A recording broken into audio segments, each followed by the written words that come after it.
প্রশ্ন ফাঁস, বিসিএস পরীক্ষার মতো প্রশ্ন ফাঁস, বিসিএস পরীক্ষার মতো একটা পরীক্ষার প্রশ্ন উনি ফাঁস করে দিছে। কেমনে সম্ভব? নিপীড়িত বাঙালি, আজও ফিরিয়া পাইবা কি তোমার স্বাধীনতা? এই যে দেশের মাটি এত স্বচ্ছ ভাবি আমরা, স্বচ্ছ সে তো নয়। জীবন গড়ার স্বপ্নগুলো স্বপ্নেই বয়ে রয়। একটা জিনিস লক্ষ্য করুন যে বাংলাদেশের মধ্যে, আমি পূর্বেও বলতেছি এখনও বলি, বাংলাদেশের মধ্যে চোর বাটপারের যত আছে সবগুলোর আয় উন্নতি খুব বেশি। যারা সাধারণ মানুষ, যারা ভালো মানুষ, যারা মানুষের জন্য লড়ে, তাদের মূল্য বাংলাদেশে নাই বলতেই চলে।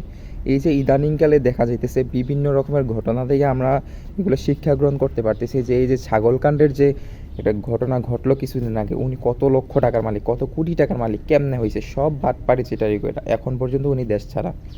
এই যে কাণ্ডগুলো হইতেছে, তারপর সাদেক এগ্রুর যে লোকটা, উনিও দেখলাম যে অনেক বাটপারি কইরা এই জায়গা ওই জায়গার মধ্যে ব্যবসা করতো, এবং কি যে ছাগল কিনে আনছিল ওই বিষয়ে দেখলাম যে ওটা বিদেশি না, বাংলাদেশের একটা ছাগল 1 লক্ষ টাকা দিয়ে কিনা 15 লক্ষ টাকা বিক্রি করে।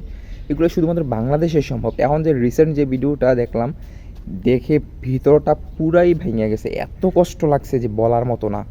যে একটা জিনিস চিন্তা করেন, বিসিএস পরীক্ষা হচ্ছে বাংলাদেশের টপ লেভেলের একটা পরীক্ষা, বাংলাদেশের টপার, যাদেরকে বাংলাদেশের টপার বলা হয় শিক্ষার দিক দিয়ে, যারা বিসিএস করার পর তাদেরকে চাকরি দিতে হবে, এরকম একটা ভালো পোস্টে যাইতে পারে, তাদের মধ্যে শিক্ষার আমরা অতটুকু মনে করি।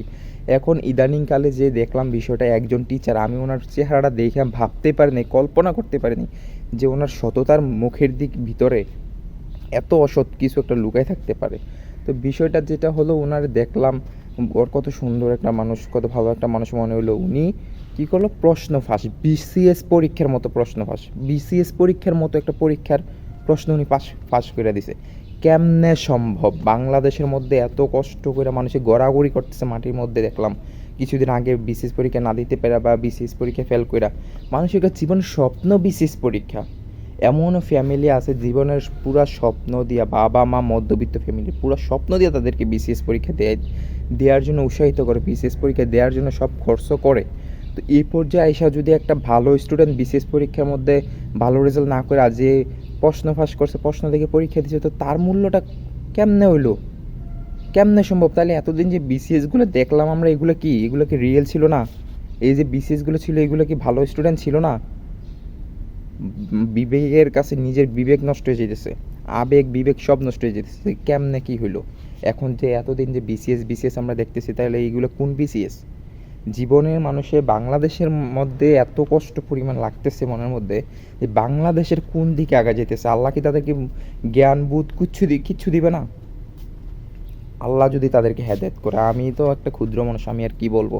নিজের ভিতরের আবেগ অনুভূতি আটকায় রাখা যায় না। আমি সবসময় ভাবি যে একটা বিষয় নিয়ে প্রতিবাদ করি, কিন্তু আমার প্রতিবাদে তো কিছু আসে যায় না। এই যে দেখুন, ব্যারিস্টার সুমন, আমাদের প্রিয় একজন ভাই, উনি ব্যারিস্টার হওয়ার সময়ই মানুষের উপকার করছে, বিভিন্ন মানুষের বিভিন্ন কিছু ধুইরা তুলছে।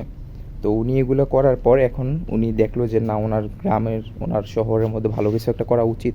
তো এখন তিনি এই পদক্ষেপ নিল যে বাজেটের কথা উনি বললা দেয় ফেসবুকে, যে উপরের লেভেল থেকে কারোর মাধ্যমে এইগুলা ঠিক করেছে ওনাকে মারার জন্য। এগুলো কোন ধরনের বাংলাদেশ?